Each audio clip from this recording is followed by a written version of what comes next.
British সরকারের অনুমতি পেলে আমি আমার বোমা বানানোর শিক্ষা ভারতবর্ষের অন্যান্য যুবকদের শিখিয়ে যেতে চাই। শহীদ ক্ষুদিরাম বসু ফাঁসির আগে শেষ ইচ্ছে হিসেবে বলেছিলেন। চলুন তবে জেনে নেওয়া যাক ভারতবর্ষের কনিষ্ঠতম শহীদ ক্ষুদিরাম বসু সম্পর্কে। জন্ম 1889 সালে 3রা ডিসেম্বর মেদিনীপুর শহরের মহবনী গ্রামে। আজকে আমরা সেই মহবনী গ্রামের উদ্দেশ্যেই রওনা দিলাম। শৈশবে বাবা মাকে হারিয়েছিলেন ক্ষুদিরাম বসু। বড় হয়ে উঠলেন দিদি অপরূপার কাছে। শৈশব থেকে দুরন্ত প্রকৃতির ছিলেন, আর তার সাথে বিপ্লবী চেতনার ছোঁয়া পেয়ে তিনি যেন এক অগ্নিস্ফুলিঙ্গ হয়ে উঠলেন। প্রাথমিক শিক্ষা শুরু হয় তমলুকের হ্যামিল্টন স্কুলে, তারপর ভর্তি হন মেদিনীপুর কলেজিয়েট স্কুলে। এখানে তিনি শিক্ষক হিসেবে সত্যেন্দ্রনাথ বসুকে পান, যিনি সিক্রেট সোসাইটি বা গুপ্ত সমিতির নেতা ছিলেন। দেশের প্রতি ক্ষুদিরামের ভালোবাসা দেখে সত্যেন্দ্রনাথ বসু ক্ষুদিরামকে গুপ্ত সমিতির সদস্য করেন এবং অল্প কদিনের মধ্যেই লাঠি খেলা, তলোয়ার চালানো, কুস্তি করা, বন্দুক চালানো, ঘোড়ায় চড়া সব কিছুতেই পারদর্শী হয়ে ওঠেন তিনি। এখান থেকে শুরু হয় তার বৈপ্লবিক কর্মকাণ্ড।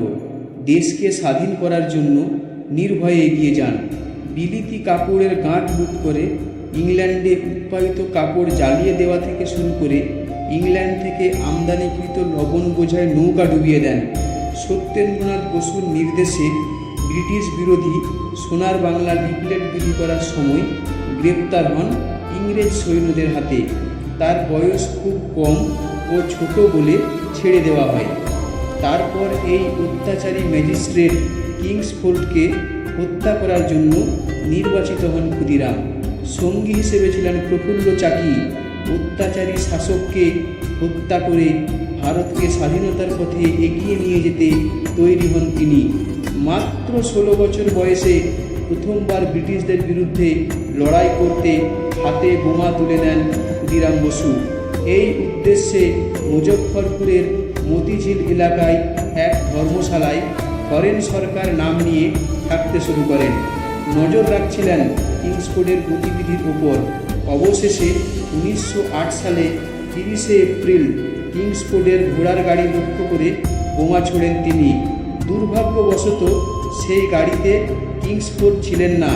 নিহত হন মুজফ্ফরপুরের বার অ্যাসোসিয়েশনের অ্যাডভোকেট প্রিঞ্জল কেনেডির পরিবারের সদস্যরা। বোমা নিক্ষেপ করার পর রেল লাইন ধরে পালিয়ে যান ক্ষুদিরাম ও প্রফুল্ল চাকি। পরদিন ভোরবেলা পুলিশের হাতে ধরা পড়েন ক্ষুদিরাম। কয়েকদিন পর ধরা পড়েন প্রফুল্ল চাকি, কিন্তু তিনি নিজেকে গুলি করে আত্মঘাতী করেন। ক্ষুদিরামের বিরুদ্ধে মামলা ওঠে কোর্টে।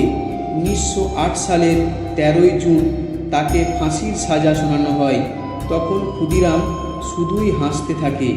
বিচারক ভেবেছিলেন 18 বছরের ছোট ছেলেটা ফাঁসি আসলে কি বুঝতে পারেনি।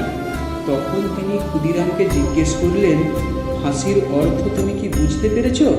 তখন হাসতে হাসতে ক্ষুদিরাম বলেছিলেন, ফাঁসির অর্থ আমাকে বোঝাতে হবে না। বোমা কীভাবে বানাতে হয় আপনি কি শিখবেন? যদি বলেন তাহলে এক্ষুনি আপনাকে শিখিয়ে দেব। এই কথা শোনা মাত্রই তাকে টানতে টানতে জেলে ঢুকিয়ে দেওয়া হয়। প্রস্তুত হয় 15 ফুট উঁচু ফাঁসির মঞ্চ। ফাঁসি হওয়ার আগের দিন অর্থাৎ 10ই আগস্ট মেদিনীপুরের নির্ভীক সন্তান ক্ষুদিরাম বসু আইনজীবী সতীশচন্দ্র চক্রবর্তীকে বলেছিলেন, রাজপুত নারীরা যেমন নির্ভয়ে আগুনে ঝাঁপ দিয়ে জহর ব্রত পালন করিত, আমিও তেমন নির্ভয়ে দেশের জন্য প্রাণ দেব। আগামীকাল আমি চতুর্ভুজার প্রসাদ খাইয়া বাধ্যভূমিতে যাইতে চাই। এরপর ফাঁসির মঞ্চে উপস্থিত হয়ে জল্লাদকে প্রশ্ন করেন, ফাঁসির দড়িতে মম দেওয়া হয় কেন? এটাই তার শেষ কথা, যা শুনে জল্লাদ চমকে গিয়েছিল। ভোর রাতে 4:30 ফাঁসি দেওয়া হয়েছিল ক্ষুদিরাম বসুকে।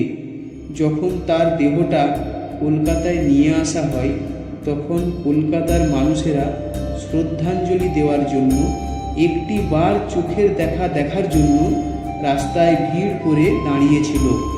চোখের জলে ভেসে গেল সারা বাংলা। শহীদ হয়ে গেল ভারতের প্রথম কম বয়সী বিপ্লবী ক্ষুদিরাম বসু।